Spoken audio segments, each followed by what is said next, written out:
Medical కాలేజ్ని ఢీకొట్టింది. ఈ సమయంలో విమానం స్పీడ్ దాదాపు 245 km/h ఉన్నట్టుగా తెలుస్తోంది. 245 km/h. 25 సెకండ్లలో 240 మంది ఆల్మోస్ట్ వాళ్ళందరూ చనిపోయారు. ఒక్కడు బతికాడు.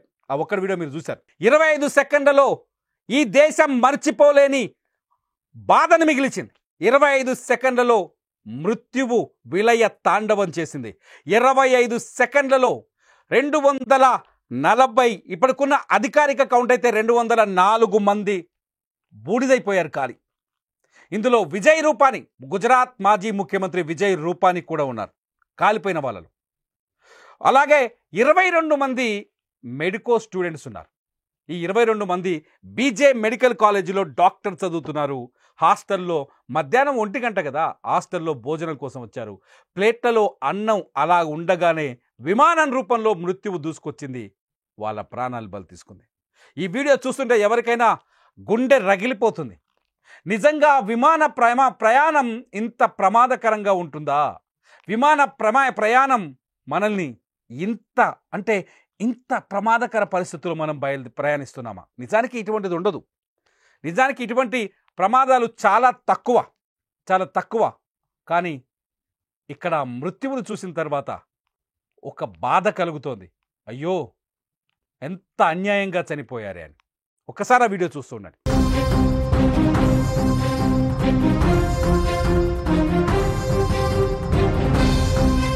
మీరు స్క్రీన్ పైన ఇంకొక బ్రేకింగ్ వీడియో చూస్తారు. ఈ బ్రేకింగ్ న్యూస్లో ముఖ్యంగా ఉన్నది ఏంటంటే, ఈ విమానం 2 గంటల ముందు ఢిల్లీ నుంచి అహ్మదాబాద్ వచ్చింది. ప్రమాదానికి సరిగ్గా 2 గంటల ముందు ఢిల్లీ నుంచి అహ్మదాబాద్ వచ్చింది. ఆ విమానంలో ఆకాష్ వత్స అనే ఒక వ్యక్తి ప్రయాణించాడు. ఈ ఆకాష్ వత్స కొంచెం కోపం ఎక్కువ ఈయనకి.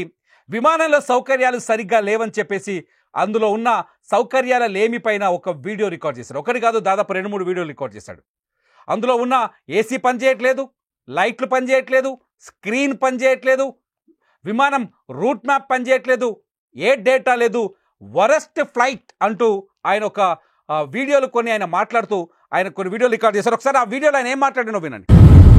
And as usual, the in-flight entertainment is not working. Leave in-flight entertainment. Calicut to landing stations. If I talk about this light, it is also not working. If I press this cabin crew button, it's not working either. Nothing is working. Nothing at all. ఇదే విమానం ఇప్పుడు ఏదైతే Ahmedabad airport బయట కుప్ప కూలిపోయిందో, ఇదే విమానంలో 2 గంటల ముందు ఢిల్లీ నుంచి అహ్మదాబాద్కు ప్రయాణించాడు ఈయన ఆకాష్ వత్స. అందులో సౌకర్యాల లేమి, విమానంలో ఎవరు పట్టించుకోని విధానం, విమానాన్ని నిర్లక్ష్యంగా వదిలేయటం, ఇటువంటి అంశాలన్నీ ప్రస్తావిస్తూ కొన్ని వీడియోలు రికార్డ్ చేశాడు. దీన్ని సోషల్ మీడియాలో పోస్ట్ చేయడానికి రికార్డ్ చేశాడు. ఎప్పుడైతే అహ్మదాబాద్లో ఈ విమానం కుప్ప కూలిపోయిందో అప్పుడు చాలా బాధతో తన ట్విట్టర్ అకౌంట్లో ఈ వీడియోను పోస్ట్ చేస్తూ, డామిట్, ఈ ఫ్లైట్లో 2 గంటల ముందు నేను వచ్చాను అహ్మదాబాద్లో. నిజంగా అదృష్టవంతుడు.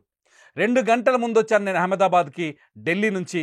ఇందులో ఏ సౌకర్యాలు సరిగ్గా లేవని అక్కడ ఉన్న టాటా వాళ్ళకి, ఎవరైతే ఇది టాటా కంపెనీకి చెందిన ఎయిర్ ఇండియా విమానం టాటా ఆక్యుపై చేసింది, ఎయిర్ ఇండియా వాళ్ళకి ఫిర్యాదు చేయడానికి ప్రయత్నించాడు.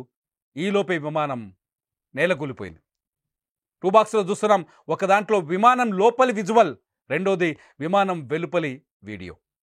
విమానం లోపలి వీడియో ఒకవైపు చూస్తున్నాం, విమానం వెలుపలి వీడియో ఒకవైపు చూస్తున్నాం. విమానం లోపలి వీడియో 2 గంటల ముందు ఈ బోయింగ్ విమానంలోనే రికార్డ్ చేయబడిన వీడియో. రెండోది లండన్ బయలుదేరే ముందు కుప్ప కూలిపోయిన ఇదే బోయింగ్ విమానం. ఈ విమానం నిజంగానే ఇతను భావించలేదేమో, ఇతను అనుకోలేదు ఇలాంటి ప్రయాణం తాను చేయాల్సి వస్తుందని. ఈ ప్రయాణం ఇంత ప్రమాదకరంగా, అంటే ఇతని తర్వాతి ప్రయాణం ఇంత ప్రమాదకరంగా ఉంటుందని ఎవరు ఎక్స్పెక్ట్ చేయలేదు. ఎక్స్పర్ట్ చెప్తున్నారు ఇటువంటి విమానాల్లో సాంకేతిక లోపాలు తలెత్తడం చాలా అరుదు అని. కానీ విమానం లోపలనే ఏసీ లేదు, కనీసం స్క్రీన్ పనిచేయట్లేదు, పట్టించుకోవట్లేదు ఎవరు, ఆ లైట్లు సరిగా పనిచేయట్లేదు. అక్కడున్న ప్రయాణికులు చాలామంది ఇబ్బంది పడుతున్న వీడియోలు కూడా ఉన్నాయి. ఆయన రికార్డ్ చేశాడు ప్రయాణికులు ఇబ్బంది పడుతున్న వీడియోని. కట్ చేసి అదే విమానం సరిగ్గా 2 గంటలు ఆకాష్ వత్స ఈ వీడియోని రికార్డ్ చేసిన 2 గంటల తర్వాత అదే విమానం అహ్మదాబాద్ ఎయిర్పోర్ట్లో ఎగిరి సరిగ్గా 25 సెకండ్లో కుప్పకూలి పేలిపోయింది. 2 వీడియోస్లో చూస్తే మీకు అర్థమవుతుంది సిచ్యువేషన్ ఎంత హారిబుల్గా ఉందో. మీరు ఆలోచించండి, ఒక్కసారి మీరు ఇలాంటి ఫ్లైట్లో ఉన్నప్పుడు ఏముంటుంది, ఏం జరిగి ఉండేది? ఈ ఫ్లైట్లో మీరే ఉంటే ఏంటి సంగతి? ఈ ఫ్లైట్లో మీరే ఉంటే ఏం జరిగేది? ఒక్కసారి ఆలోచించండి. నిజంగా ఇక్కడ నిర్లక్ష్యం ఉందా? ఉదయం నుంచి మధ్యాహ్నం 1:38 నుంచి భారతదేశంలోని ప్రతి రాష్ట్రం, భాష, ప్రాంతమన్న తేడా లేకుండా ప్రతి ఒక్కరూ బోరున విలపిస్తున్న సంఘటన. 204 మంది విమాన ప్రయాణికులు కళ్ళ ముందే 25 సెకండ్లలో ప్రాణాలు కోల్పోవటం. ఈ దేశంలో ఉన్న ప్రతి మనిషి ఈ విషయం తెలిసి అయ్యో ఇంత దారుణం జరిగిందా అని బోరున విలపిస్తున్న తరుణం ఇది. కనీసం ఈ విమాన ప్రమాదానికి గల కారణాలు వాళ్ళకి తెలియదు. ఎందుకు ఈ నేల కూలిందో ఎవరికీ తెలియదు. బ్లాక్ బాక్స్ వచ్చే వరకు, కాక్పిట్ వాయిస్ వినే వరకు ఈ విమాన ప్రమాదానికి గల కారణాలు బయటకు వచ్చే అవకాశం లేదు. కానీ విమానానికి ప్రారంభానికి ముందు ఇది ఢిల్లీ నుంచి అహ్మదాబాద్ వచ్చేటప్పుడు ఇందులో కొన్ని ఇంటర్నల్గా ఇది క్యాబిన్ లోపల సమస్యలు, క్యాబిన్ లోపల ఇటువంటి సమస్యలు ఉన్నట్టుగా ఆ వ్యక్తి ఆకాష్ వత్స చేసిన వీడియో ద్వారా మనకు అర్థమవుతుంది. అంటే నిర్లక్ష్యం ఉందా? నాకు అర్థం కావట్లేదు. నిర్లక్ష్యం ఉందా? దీన్ని నిర్లక్ష్యం అనొచ్చా? నిర్లక్ష్యం అనే అవకాశం ఉందా? ఎంతవరకు నిర్లక్ష్యం అనొచ్చు? ఈ వీడియో చూస్తున్న మీరు దీన్ని ఏమంటారు ఒకసారి కామెంట్ చేయండి. నిర్లక్ష్యం అనొచ్చా? బాధగా ఉంది, ఎందుకంటే చనిపోయింది 240 మంది అమాయకులు కదా. లండన్లో తమ వాళ్ళని కలిసేందుకు ఆతృతగా బయలుదేరిన మనుషులు కదా. 53 మంది బ్రిటిషర్లు ఉన్నారు. వీళ్ళంతా గుజరాత్కు వచ్చి ఈ ప్రాంతాన్ని, భారతదేశాన్ని ఎంతో గౌరవించి భారతదేశంలో ఎన్నో జ్ఞాపకాలని మోసుకొని ఫ్లైట్ ఎక్కారు. ఆ జ్ఞాపకాలు తమ స్వస్థలానికి తీసుకువెళ్ళక ముందే నేల కూలిపోయారు. నిజంగా ఎంత బాధేస్తుంది. 169 మంది ఇండియన్స్ ఉన్నారు. ఒక్కొక్కరి కథ చదువుతుంటే నిజంగా కన్నీళ్ళు వస్తున్నాయి. రాజస్థాన్కి సంబంధించిన ఒక మహిళ, ఆమె పేరు ఖుష్బూ, కొద్ది రోజుల క్రితమే పెళ్లి చేసుకుంది. రాజస్థాన్ నుంచి ఈ ఖుష్బూ కొద్ది రోజుల క్రితమే పెళ్లి చేసుకుంది. ఈ మహిళ ఈ ఫ్లైట్ ఎక్కింది. భర్త లండన్లో ఉన్నత విద్య చదువుతున్నాడు. లండన్కి వెళ్ళి భర్తతో కలవాలనుకుంది. ఫస్ట్ ఫ్లైట్, పెళ్ళైన తర్వాత ఫస్ట్ జర్నీ, ఎన్నో ఆశలతో ఎన్నో ఆనందాలను ఊహించుకొని భర్త కోసం ఎన్నో ఆశలని మూటగట్టుకొని ఈ ఫ్లైట్ ఎక్కింది. కానీ ఆమె అనుకున్న గమ్యంలో ల్యాండ్ కాలేకపోయింది, ప్రాణాలు కోల్పోయింది.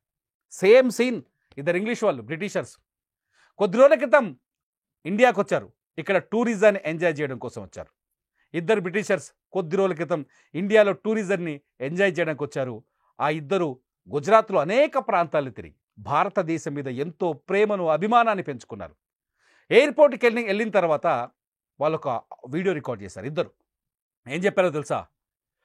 ఇండియాని వదిలి వెళ్ళడం చాలా బాధగా ఉంది. భారతదేశం మాకెంతో అందమైన జ్ఞాపకాలు, గొప్ప జ్ఞాపకాలను మిగిలించింది. ఈ దేశాన్ని వదిలి వెళ్ళాలంటే బాధగా ఉంది అన్నారు. అంతేకాదు ఇంకో మాట కూడా చెప్పారు. This is last night in India అని చెప్పలేకపోయారు. This is last night, good bye India అన్నారు. వాళ్ళ మాటల్లో చెప్పినట్టుగానే ఆ వీడియోలో చెప్పినట్టుగానే లాస్ట్ జర్నీ అయింది వాళ్ళ లైఫ్లో, లాస్ట్ నైట్ అయింది. నిజానికి ఈ ప్రమాదమే జరగకుండా ఉండినుంటే ఈ పాటికి వాళ్ళు ఫ్లైట్లో అందరూ హాయిగా భోజనం చేసి నిద్రపోయి ఉండేవాళ్ళేమో. మృత్యువు ఇలా దూసుకొస్తుందని, అది అహ్మదాబాద్ ఎయిర్పోర్ట్ ప్రహరీ గోడ అవతలే ఉందని, అహ్మదాబాద్ ఎయిర్పోర్ట్ ప్రహరీ గోడ అవతల వీళ్ళ కోసం ఎదురు చూస్తుందని వీళ్ళకి తెలియదు. మృత్యువు దూసుకొచ్చింది. ఏ విధంగా? ప్రమాదం రూపంలో దూసుకొచ్చింది. బోయింగ్ 787 పైన ఎదురుపడింది.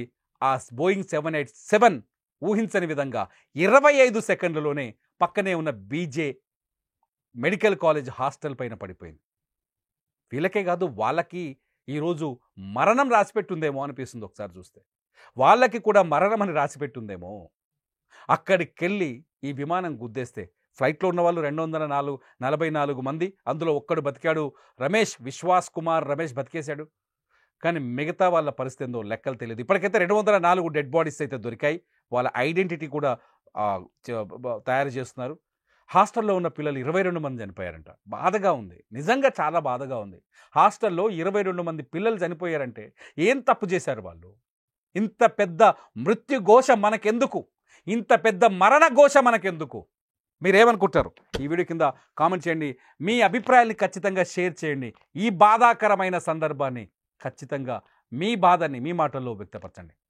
విమానానికి సంబంధించిన అహ్మదాబాద్ నుంచి లైవ్ రిపోర్ట్స్ కావచ్చు, అహ్మదాబాద్ నుంచి అప్డేట్ సమాచారం కోసం చూస్తూనే ఉండండి Suman TV live, Suman TV digital live.